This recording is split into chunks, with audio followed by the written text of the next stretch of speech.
Welcome back mga katambalan, mga hot topic and issue pag-usapan natin. Update po tayo kay David Ligao na kung saan nga po naglabas ng video. Ito si David para naman po sa Boy Scout. Sinasabi niya po dito ni David sa kanyang video, nakasama nga daw po sa dasal ang mga nasalanta nga po nitong nakaraang calamity at hangad po ng Boy Scout ang kaligtasan ng lahat. Si David nga po ay ang ambassador ng Boy Scout. Samantalang in-interview nga po itong si David ng Full of Discarte kung saan natanong itong si David patungkol nga sa kanyang mga negosyo. Matatandaan nga na itong si David ay very hands-on sa paghawak ng kanyang mga negosyo na Sobra Cafe at Kuya Korea. Makikita yung mga sagot ni David sa interview. Ang galing nito sa pagpapatakbo ng kanyang mga negosyo at ang diskarte nitong si David upang mapaangat nga ang kanyang mga negosyo. Makikita naman talaga kay David ang husay at talino nito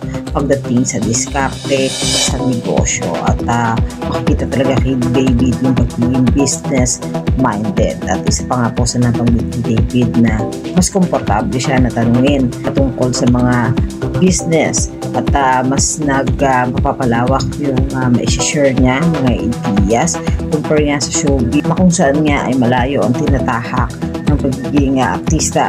Samantalang si David nga po ay aabangan naman sa SM Mall of Asia para naman po ito sa Motivated 3 Times at ang team nga po nito si David ay ang Team School of Discarte. Ito po ay sa September 17 at 18. Ito po ay free admission. Yan po yung mga update natin kay David ngayon. Kaya mga katambalan, ano ang masasabi nyo? Comment lang sa comment section at pag-usapan natin. Yan ang mga hot topic and issue dito lamang sa Tambalang Chiki.